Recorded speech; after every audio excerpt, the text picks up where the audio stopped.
दरम्यान जय महाराष्ट्राच्या या ओपिनियन पोलमध्ये काय समोर आलंय, तसंच या जय महाराष्ट्राच्या या सर्वेची वैशिष्ट्य काय आहेत, मुंबईचा कौल नेमका काय आहे, पाहूयात ग्राफिक्सच्या माध्यमातून. काय सांगतो कौल मुंबईचा?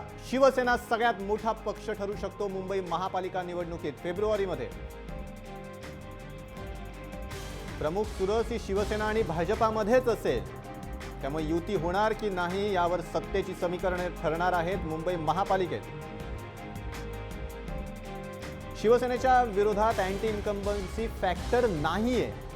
लोकांना वाटतंय शिवसेनेनं काम केलंय, लोक कौल देत आहेत शिवसेनेच्या बाजूनं आणि लोकांना हवाय शिवसेनेचा महापौर.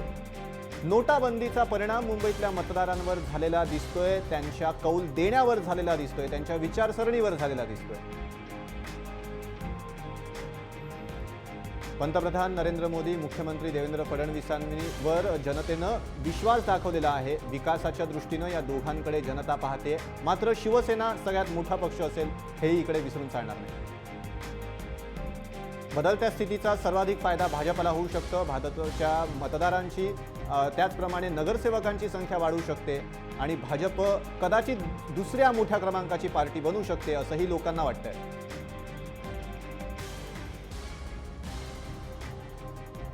दुसरीकडे मनसे काँग्रेस, राष्ट्रवादी काँग्रेस आपला जनाधार गमावतील. त्यांनी आपला जनाधार गमावलाय, त्यांची लोकप्रियता घटली आहे असंही लोकांना वाटतंय.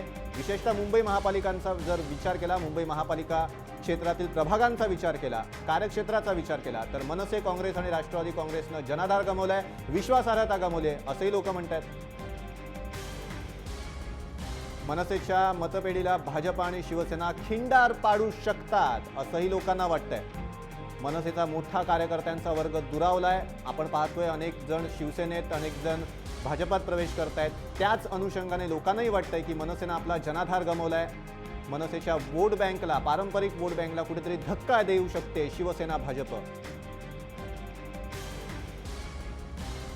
काँग्रेसची कामगिरी मर्यादित राहील, पण जो 2014 साली काँग्रेसचं पानिपत झालेलं होतं त्याच्यापेक्षा काँग्रेसची कामगिरी सरस होईल, त्यापेक्षा सरस होईल, मात्र मर्यादित राहील, पण प्रगतीपथावर असेल असे लोकांना वाटते मुंबईचा विचार केला तर. उद्धव ठाकरेंप्रमाणेच आशिष शेलारांनाही लोक पसंती देत आहेत, त्यांचं नेतृत्व लोक मान्य करतायत. आशिष शेलारांनी मुंबई महानगरपालिकेतली भ्रष्टाचाराची प्रकरणं समोर आणली, त्यावर सातत्याने टीका केली. कदाचित ह्याचा हा प्रभाव आहे. आत्ताच आपण ऐकलं, उद्धव ठाकरेंप्रमाणेच आशिष शेलारांची लोकप्रियता ही वाढताना दिसते.